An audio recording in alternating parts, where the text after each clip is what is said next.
I had just watched my wife and stepson disappear into the security line at Nashville International Airport when my phone rang. It was Miguel. He'd worked on my property for 11 years, and I'd never heard him sound like that. "Mr. Michael," he said between quick breaths, "please, don't go home yet." I frowned and glanced at the traffic crawling toward Interstate 65. "What happened?" "Just pull over somewhere safe." His voice dropped even lower. "Check your cameras. Start around 4 this morning." For a second, I honestly thought someone had broken into the house.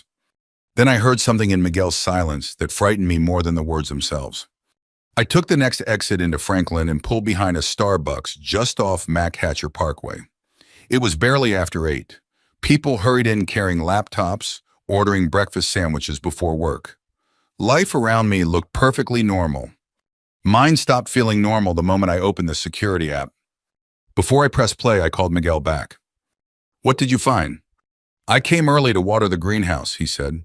"The side office door wasn't closed all the way. One drawer looked like somebody forced it." You call the police?" "I wanted you to see something first." His answer made my stomach tighten. I rewound the timeline. 4:15 a.m. The hallway camera flickered to life. There was Vanessa, still wearing the gray sweatshirt she'd slept in. Right behind her, Dylan.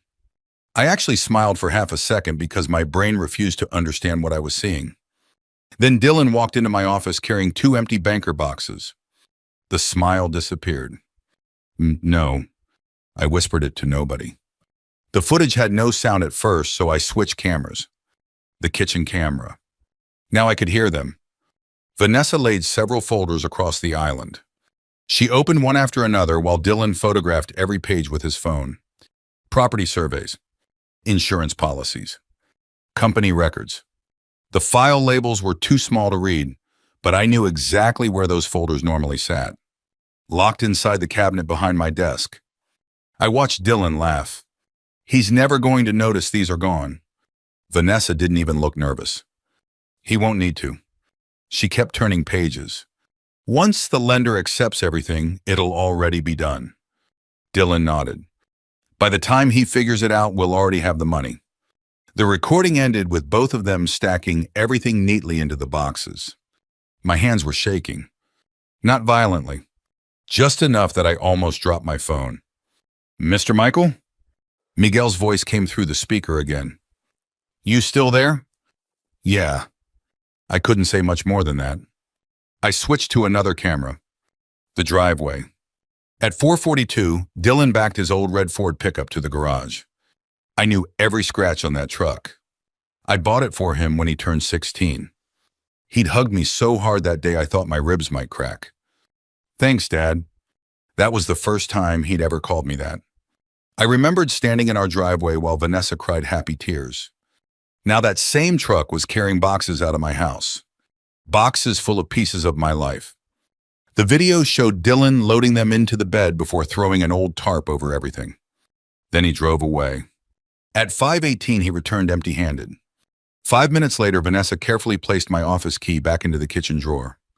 At 5:40, she walked into our bedroom. The bedroom camera couldn't see inside, but I remembered exactly what happened next. She gently touched my shoulder. "Michael, wake up. We're going to be late for the airport." She'd kissed my forehead. I'd smiled. I'd believed every word. Now I realized she'd already spent over an hour stealing from me before pretending to wake me with a loving kiss. I leaned back in the driver's seat. For a long time, I just stared through the windshield. People kept walking past carrying coffee. Nobody had any idea my marriage had probably ended 15 minutes earlier. I wanted to call Vanessa. I even opened her contact. My thumb hovered over the button. Then another memory pushed its way in. Dylan, 9 years old, standing awkwardly in my garage after his baseball game. His father hadn't shown up again. I handed him a root beer from the refrigerator. He looked at me for a long time before quietly asking, "Is it okay if I call you Dad?" I remembered pretending not to tear up. I'd answered, "I'd be honored." That little boy didn't deserve what the grown man had become. But the grown man had still chosen it. I closed Vanessa's contact without calling. Instead, I dialed Rebecca Sloan. She answered on the second ring. Rebecca. Michael, everything all right? No. That single word came out rougher than I intended. I think my wife just robbed me. There was a pause. Where are you? I told her. Stay there. I should go home. No. Her voice became firmer. You should absolutely not go home. I explained the footage while she listened without interrupting. When I finished, she said, Come straight to my office. What if they come back? They're boarding a flight to Cabo, aren't they? Yes. Good? Her answer surprised me. That gives us time. 25 minutes later, I parked outside her office in downtown Franklin. Rebecca had represented me for years. After my heart attack 4 years earlier, she'd convinced me to organize my estate instead of putting it off another decade. At the time, I joked she was planning my funeral. She'd smiled and said, I'm planning your future. Now I walked into her conference room carrying my phone like it weighed 50 pounds. She watched every clip without speaking. Once. Then again. The only sound was the air conditioner humming overhead. Finally, she paused one frame. Dylan carrying one particular folder. Rebecca zoomed in. The label was barely readable. Asterisk, asterisk, Carter Grounds, Holdings LLC. Asterisk, asterisk. She looked up. Does that company own the 12-acre commercial lot off Mac Hatcher? Yes. It's been sitting there for years. I know. I frowned. I've had offers. You never sold. I was waiting. She nodded slowly. Then she pointed to another folder. That's lender correspondence. My stomach tightened. Lender? She reached for a yellow legal pad. Michael, has Dylan mentioned money problems recently? I thought about it. He started a residential construction business last year. Doing well? He says it is. Rebecca gave me a look that lawyers have perfected over decades. The truth. I sighed. I honestly don't know. She picked up her office phone. Over the next 20 minutes, she made 3 calls. One to the county records office. One to a title company she trusted. One to someone whose name I didn't recognize. After the last call ended, she folded her hands together. I found something. What? Dylan's company has several unpaid subcontractor claims. I stared at her. She continued. And one investor has already filed a civil lawsuit. The room suddenly felt smaller. Rebecca slid the paused video back toward me. Then she spoke quietly. They aren't trying to sell your property. I looked at her confused. Then what are they doing? She tapped the copied deed on the screen. They're trying to borrow against it. I felt every muscle in my shoulders lock. Rebecca met my eyes. And if they're using the kind of private lender I think they are, she took a slow breath. They may only need a few days. Rebecca didn't say another word until she closed the conference room door. Then she turned her phone face down on the table. Michael, she said calmly, before we do anything else, I need you to answer one question honestly. I nodded. If Dylan called you right now crying, asking for help, would you still help him? I opened my mouth. Nothing came out. That silence answered her better than words ever could. I raised him, I finally said. I know. I can't just switch that off. Rebecca leaned back in her chair. And that's exactly why we have to slow this down. You're thinking like a father. Whoever planned this was thinking like someone trying to protect themselves. I rubbed both hands over my face. I still don't understand why. We're going to. Hang on. By lunchtime, I was checked into a Courtyard Marriott a few miles away. Rebecca insisted. If Vanessa realizes you know something, she said, she'll start cleaning up loose ends. The room smelled faintly of fresh carpet and industrial cleaner. I'd stayed in hundreds of hotels while building my business, but that afternoon it felt different. This wasn't a business trip. I was hiding from my own marriage. I set my overnight bag beside the bed and sat down without taking my boots off.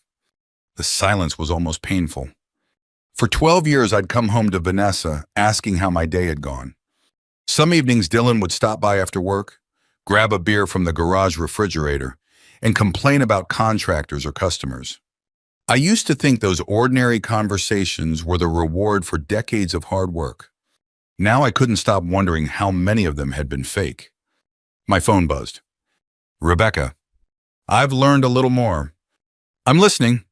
Dylan isn't just having cash flow problems. She paused. He's drowning. Oh my. An hour later, I was back in her office. She slid several printed documents across the desk. I recognized Dylan's construction company. What I didn't recognize were the numbers. Rebecca pointed with her pen. He personally guaranteed nearly $780,000. I blinked. That's impossible. I wish it were. She turned another page. Several subcontractors haven't been paid. Another page. A private investor has already sued. Another. He leased office space he couldn't really afford. I looked at the stack for a long time. Dylan never mentioned any of this. People rarely announce they're failing. I shook my head slowly. He kept telling us business was taking off. Rebecca gave a sad little smile. Sometimes the people posting success online are the ones closest to bankruptcy. I let out a long breath. So that's what this is. She nodded. He needs money immediately. Yes, sir. The strange thing was, part of me still wanted there to be another explanation. Maybe he'd intended to tell me. Maybe Vanessa had pushed him. Maybe. Rebecca interrupted my thoughts. What are you thinking? I'm thinking about the first time he wrecked that red pickup. She smiled slightly. How old was he? 17. I couldn't help laughing. He hit our mailbox trying to impress a girl. What did you do?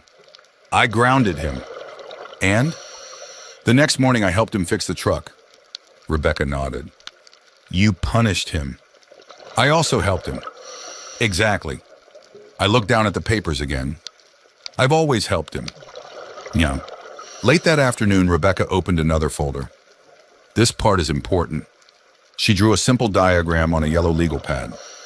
Your house? She drew a square. Is partly marital property. Another box.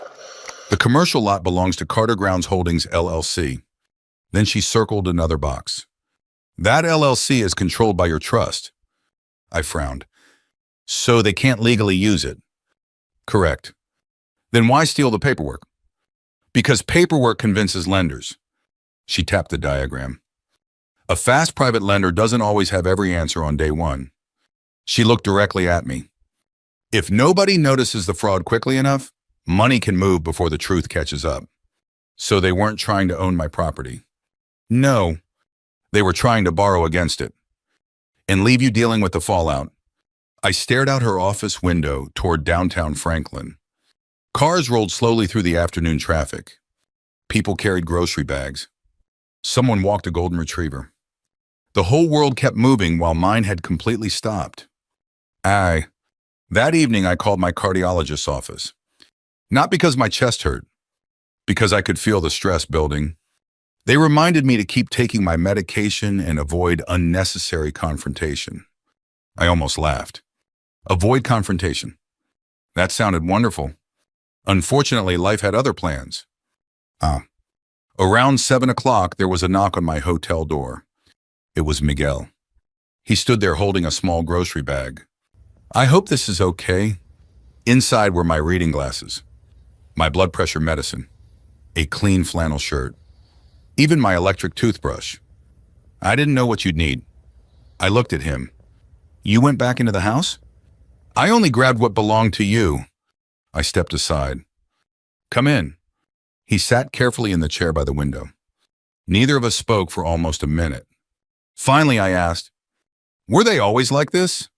Miguel looked uncomfortable. I don't know everything. You know enough. He nodded slowly. I noticed Dylan started coming around more often these last few months. Doing what? Asking questions. What kind? About property lines. He hesitated. Equipment. Insurance. He looked down. And whether you ever talked about retiring for good. I felt something sink inside me. I thought he was interested in the business. So did I. Miguel folded his hands. Mr. Michael. Yeah? You remember when Rosa had surgery 3 years ago? His wife. Of course. You kept paying me while I stayed home. It was 6 weeks. I never forgot. I shrugged. You would have done the same for me. He smiled. I hope so. Then his expression became serious.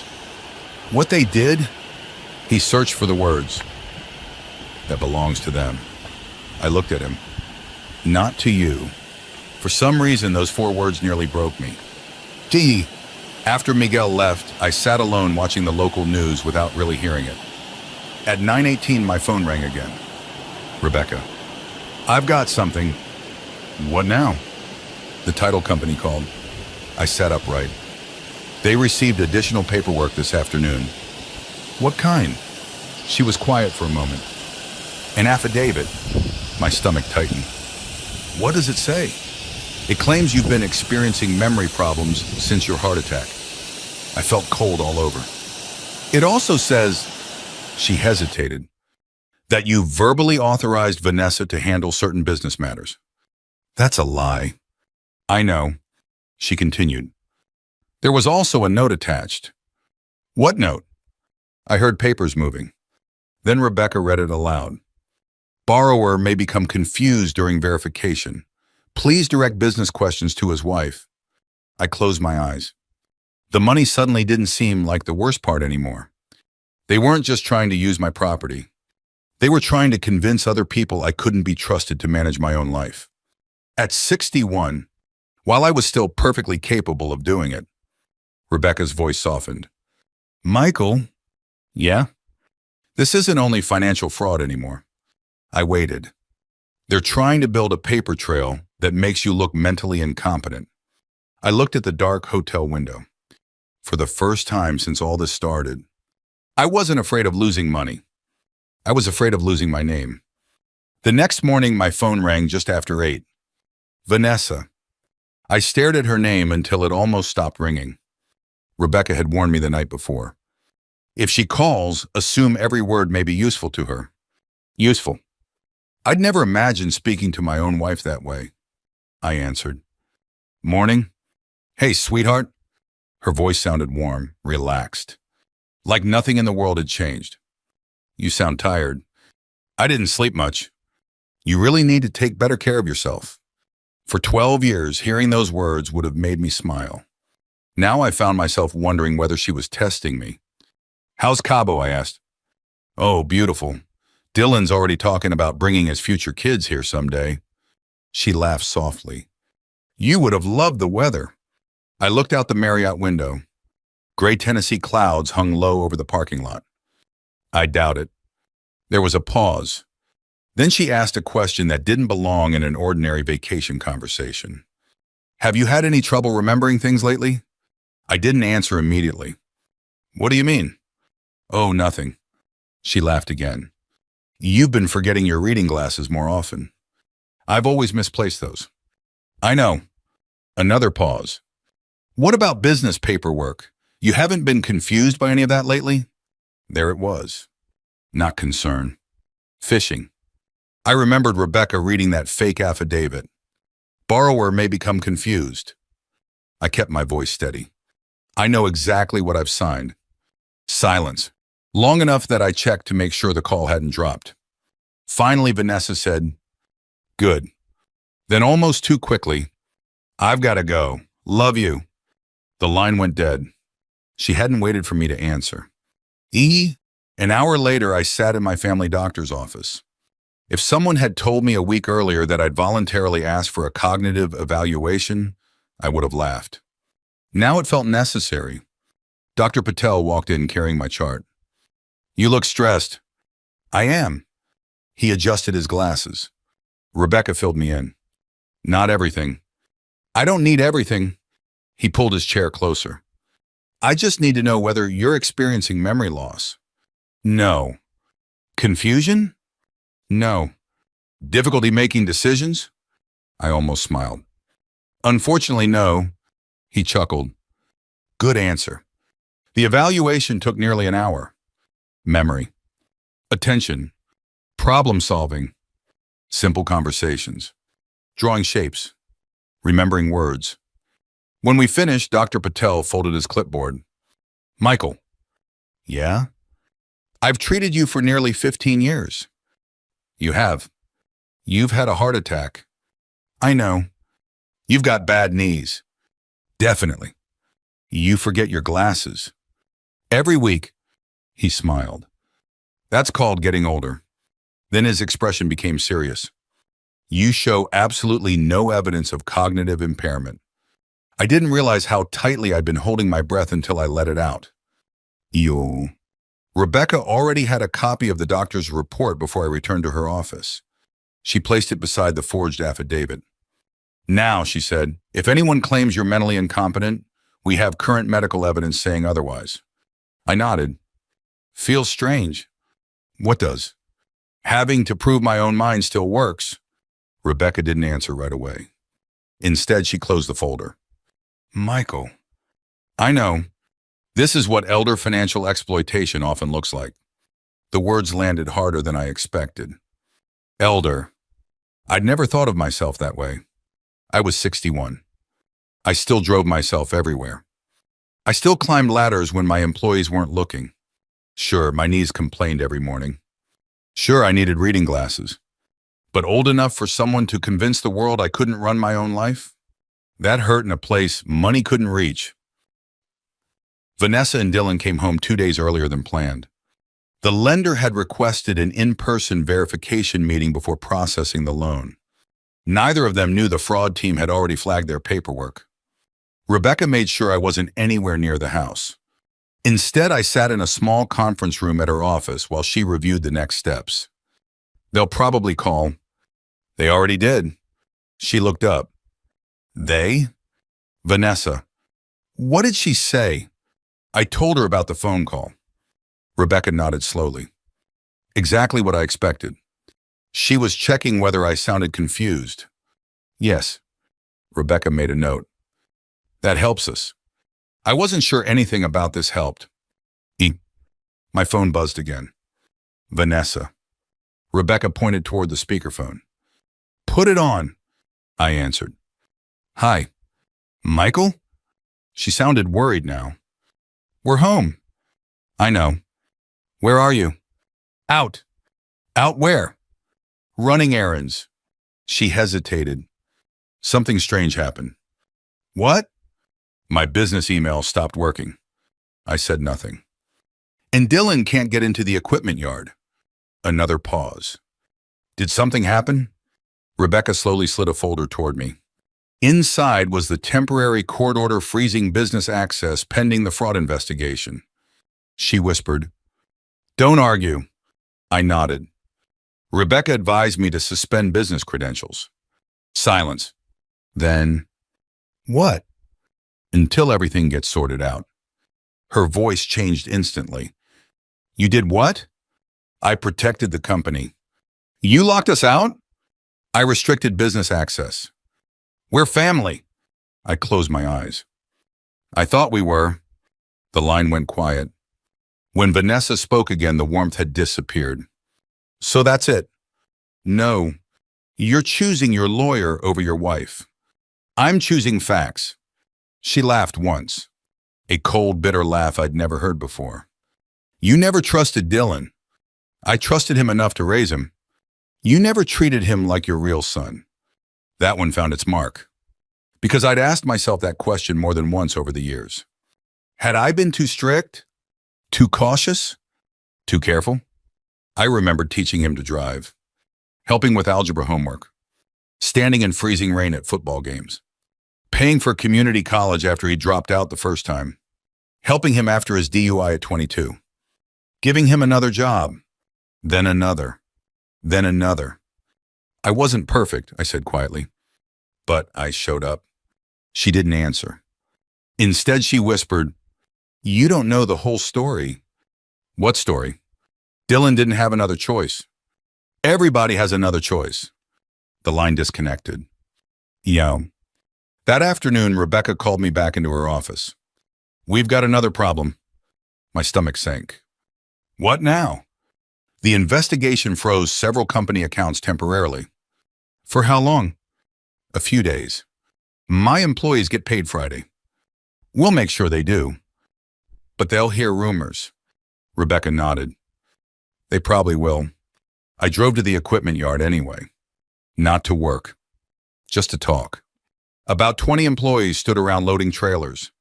Some looked worried. Some looked confused. One of my foremen, Curtis, walked over. Everything okay, boss? Eventually, he studied my face. You need anything? I looked around the yard I'd spent 35 years building. Just keep doing good work. He smiled. We always have. Driving away hurt. For the first time since starting my company, I felt like I might lose more than my marriage. I might lose the trust of people who'd built their lives beside mine. And so, that evening I found Miguel repairing a broken irrigation line behind the greenhouse. The sun was setting. The air smelled like damp soil and fresh-cut grass. For a while we worked without talking. Finally I said, "Tell me something honestly." He looked up. "Sure. If I fight back..." I struggled to finish the sentence. "Does that make me a bitter old man?" Miguel tightened the wrench before answering. "No." He wiped his hands on a rag. "Protecting yourself isn't the same as punishing somebody." I stared across the greenhouse. Those words settled something inside me. Not completely, but enough. Yeah. Just before dinner, Rebecca called one last time. The lender's fraud investigator wants to meet. When? Thursday morning. What for? They've stopped the loan. I felt relief. Then she added, but they need Vanessa and Dylan to confirm exactly what they submitted. Will I be there? If you're willing. I am. She hesitated. It won't be easy. I know. After we hung up, another notification appeared. A text from Dylan. Asterisk, asterisk. You don't understand how bad this is. Dot asterisk, asterisk. Before I could answer, another message arrived. Asterisk, asterisk. If this loan falls apart, people are coming after me. Dot asterisk, asterisk. I stared at the screen. Then one final text appeared. Asterisk, asterisk. Mom says you'll change your mind once you hear everything. Dot asterisk, asterisk. I set the phone down without replying. For the first time, I realized there might be something even bigger hiding underneath all the lies I'd already uncovered. Thursday morning arrived with the kind of Tennessee humidity that makes your shirt stick to your back before you've even finished your first cup of coffee. I hadn't slept much. Not because I was afraid of seeing Vanessa or Dylan. I was afraid of seeing the moment I'd finally stop recognizing them. Rebecca picked me up at my hotel just before 9. I'll drive, she said. You sure? You don't need one more thing on your mind. The title company occupied the second floor of a modern brick office building in Brentwood. Nothing about the place suggested drama. Fresh coffee sat on a side table. Country music played softly through ceiling speakers. 2 couples waited quietly in the lobby to close on new homes. Life-changing moments happen there every day. Mine just happened to be a different kind. Dana Whitmore met us near the reception desk. She was in her mid-40s, dressed in a navy suit with a leather folder tucked under one arm. Mr. Carter? I nodded. She shook my hand. I'm sorry we're meeting under these circumstances. So am I. She led Rebecca and me into a small conference room across the hall from the main closing room. We'll ask routine questions first, she explained. If they repeat the false statements voluntarily, it helps establish intent. Rebecca looked at me. You don't say anything until I tell you. I nodded. For the next 20 minutes, all I could hear were muffled voices through the wall. A chair scraping. Coffee cups being moved. Someone laughing. Dylan. I'd recognize that laugh anywhere. It hit me harder than I expected. Not because it was cruel, because it sounded normal. Like he honestly believed he was about to solve all his problems. Dana quietly turned on a monitor connected to the conference room's recording system. The audio became much clearer. A loan officer spoke first. Mrs. Carter, for the record, can you explain your authority to act on behalf of Mr. Michael Carter? Vanessa answered without hesitation. My husband asked me to handle financial matters after his heart attack. My jaw tightened. The loan officer continued. Is he aware of this transaction? Yes. And is he mentally capable of understanding it? There was barely a pause. Some days more than others. My stomach twisted. Then Dylan spoke. He's slowing down. He chuckled. You know how it goes. The loan officer didn't laugh. So Mr. Carter signed these documents willingly? Absolutely. I looked down at my hands. The skin around my knuckles had turned white. Rebecca quietly placed a hand on my forearm. Wait. I nodded without looking up. The questioning continued. Dana entered the room carrying another document. Before we proceed, she said pleasantly, we need both applicants to certify that every statement made today is accurate under penalty of perjury. There was a brief silence. Then Dylan said, That's standard, right? It is. He signed. Vanessa hesitated for only a second before signing too. Rebecca leaned towards me. Now, we walked into the room together. Vanessa looked up first. Her face lost every bit of color. Michael? Dylan froze with the pen still in his hand. What are you doing here? I didn't answer. I simply took the chair across from them. Nobody spoke for several long seconds. Finally, Vanessa recovered. This is ridiculous. She looked at Dana. My husband shouldn't even be here. Why not? Dana asked. He's confused. Rebecca calmly placed a fresh medical report on the table. Dated 48 hours ago. Vanessa stopped talking. Rebecca slid another document beside it. The examining physician found no evidence of cognitive impairment. Dylan looked at his mother. She looked away. Dana opened another folder. Mr. Pierce. Yeah? Would you mind showing us the original authorization document you referenced earlier? Sure. He reached confidently into his briefcase and removed a folder. I recognized it immediately. It had been sitting inside my office cabinet for years. Dylan laid the papers on the table. Dana carefully separated the pages. She didn't say anything at first. Instead, she slid another folder beside it. This, she said, is the original document obtained directly from Mr. Carter's attorney. The room fell silent. Page 1 matched. Page 2 matched. Page 3 didn't. Dana placed both pages side by side. The signature page attached to your copy comes from an entirely different legal document. Nobody moved. The footer doesn't match. She pointed again. The document date is different. Another point. The formatting is different. She finally looked at Dylan. Can you explain that? He swallowed. There must have been some mistake. Rebecca spoke for the first time. No. She pushed a printed email across the table. This signature page was scanned separately. Then another document. The upload came from your office computer. Then another. The metadata confirms it. Vanessa suddenly leaned forward. I didn't prepare those files. Nobody answered. She looked at Dylan. You said everything was legitimate. He stared back at her. You checked it. I trusted you. You told me he'd never notice. The words escaped before either of them realized what they'd admitted. Dana quietly wrote something in her notebook. I finally spoke. Not loudly. Not angrily. Dylan. He looked at me. His eyes were already beginning to fill. I bought you your first truck. He didn't answer. I taught you how to change your own oil. Still nothing. I stood beside you every time you got yourself into trouble. His shoulders dropped. I know. I shook my head slowly. People who are desperate ask for help. I looked at the forged documents lying between us. They don't erase the man who raised them. For the first time since I'd entered the room, Dylan couldn't meet my eyes. Vanessa suddenly reached for my hand. Michael. I gently pulled it away. No. Tears filled her eyes. I was trying to protect my son. I looked at her for a long moment. You protected him from consequences. I turned toward Dylan. So he eventually believed consequences belonged to somebody else. Neither of them had anything left to say. Dana closed the folders.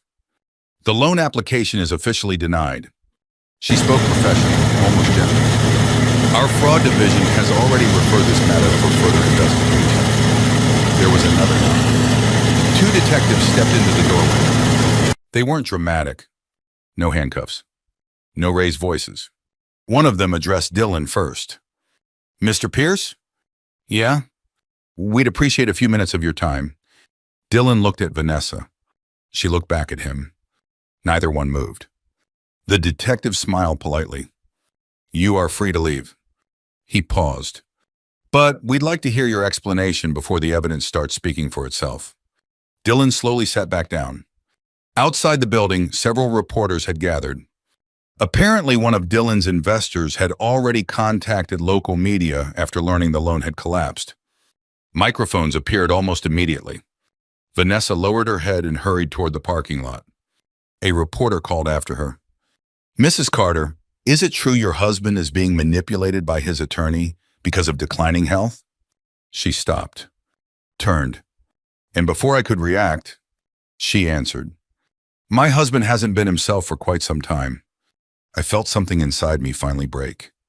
Not my heart. Whatever had survived after the airport. This was different. This was acceptance. Then I heard another voice. Calm, steady. That's not true. Everyone turned. Miguel stood beside my truck, his old work cap still in his hands. A reporter walked toward him. Sir, do you know Mr. Carter? Miguel nodded once. I've worked for him over 11 years. So what do you know about this? Miguel looked directly at the cameras, then at me, finally back toward the reporters. The only reason Mr. Carter didn't find out sooner, he paused, was because he trusted the people who should have protected him. The entire parking lot fell silent. People imagine justice as a single moment. A judge's gavel. A police car. Someone getting exactly what they deserve. Real life isn't built that way. Real justice is slow. Sometimes painfully slow. The investigation stretched through most of the following year. I hired a forensic accountant. Rebecca spent countless hours reviewing financial records, emails, loan applications, and every document that had been taken from my office. The legal bills were enough to make me wince every time another invoice arrived.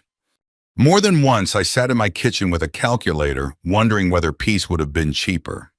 Then I'd remember that forged affidavit, the one claiming I was losing my mind. And I'd realize this had never been just about money. It was about refusing to let someone rewrite who I was. No. The divorce wasn't quick either. People assumed that because Vanessa had lied, I'd automatically walk away with everything. That's not how Tennessee law works. Some assets were marital property. Some weren't. The commercial land, the business trust, and several rental properties stayed protected because they'd been properly structured years earlier. The house was different. We negotiated for weeks, then months. In the end, Vanessa received a fair share of the marital estate. More than I wanted her to receive. Less than she'd expected. Rebecca reminded me more than once. A legal victory and an emotional victory are rarely the same thing. She was right. Walking away with 80% of your dignity feels better than spending years fighting over the last 20. Dylan's criminal case followed its own timeline. His attorney eventually negotiated a plea agreement. He admitted to attempted financial fraud and identity-related offenses connected to the loan application. He wasn't sent to prison. Instead, the judge ordered probation, restitution, community service, and strict financial reporting requirements. Some people later told me I should have pushed for a harsher outcome. Maybe. But watching him stand in that courtroom wasn't satisfying. He looked exhausted, older than 28. The confidence that had filled the title office months earlier was gone. As I walked out, I heard him quietly say, "Dad?" I stopped. Not because I knew what to say. Because for a second I remembered that 9-year-old boy standing in my garage. I turned around. He looked down at the floor. "I'm sorry." The words came slowly. "I never thought it'd go this far." I waited. He kept talking.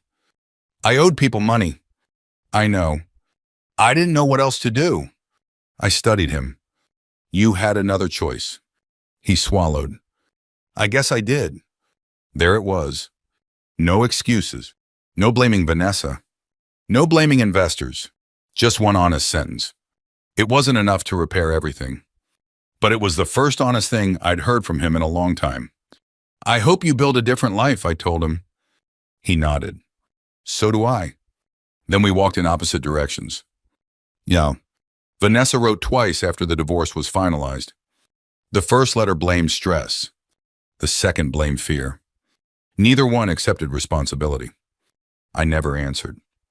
Not because I hated her, because every conversation seemed to circle back to why someone else had forced her choices. At some point, I realized I no longer needed an apology to move forward. Not shamem. The hardest decision surprised everyone. I sold the house. Friends thought I was crazy. "You fought so hard to keep everything." "They don't get it," I told Cal one afternoon while we loaded fishing gear into his truck. "It isn't the walls I wanted." "What was it?" "My life." He nodded. I figured. The house had become a museum of memories I no longer wanted to visit. Every hallway reminded me of hidden cameras. Every cabinet reminded me of stolen documents. Every bedroom reminded me of trust that had quietly disappeared before I even noticed. I found a smaller brick house near Percy Priest Lake. Nothing fancy. Just enough room for me, a workshop, and a back porch where I could drink coffee before sunrise.